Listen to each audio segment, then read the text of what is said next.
Pinuna ng mga senador na kahit bumaba ang bilang ng krimen, ay tila lumalala naman ang mga insidente ng homicide.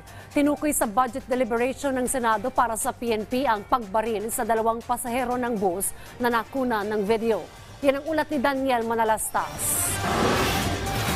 Sa pagsalang sa Senado ng budget ng Philippine National Police, pinuna ng mga senador ang mga napapaulat na krimen na mga nangyayari kamakailan. Tulad na lang ang insidente sa Nueva Ecija sa isang bus kung saan kuwang-kuha sa video ang pagpatay sa 2 pasahero. They take these incidents as a slap in their faces and they resolve to work double time. Binubuhusan po kayo ng resources ng taong bayan for your general function of the maintenance of law and order, peace and order sa ating lipunan. Paano nararamdaman ito?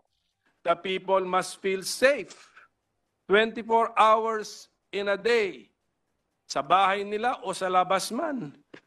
And if ever may mangyaring krimen, kasi siyempre hindi naman kaya bantayan din lahat ng 110 million, at least there's a reasonable expectation na masolve.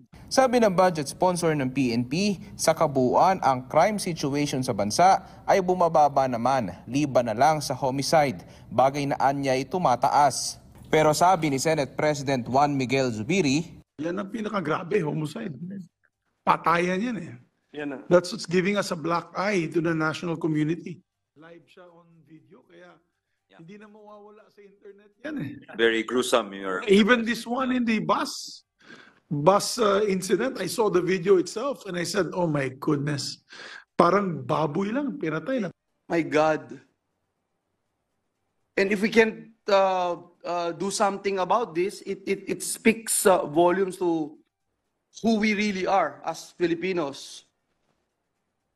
Sino tayo bilang isang bansa? Kaya we need to act on this seriously. Pinaalala naman ni Senator Raffy Tulfo ang kahalagahan na may body cameras ang mga operatiba. Ayon kay Senator Sani Angara, mayroong higit 2,700 body cams ang PNP sa kasalukuyan. 45,000 naman ang pangangailangan ng PNP na body cameras. Tayo dito sa Senado, dinagdagan po natin ng 800 million para makapagbili ng additional 24,000 units. Chief PNP, Acorda, wag ho kayong pumayag na ang mga pulis natin lalabas, especially pag yung sa traffic man o magkumpranta ng mga suspect o kriminal, kailangan po may body cam. Kasi marami na po ako experience niyan na mag-raid sila, walang body cam. Ang nangyari, yung complainant versus yung police, it's his word against the other.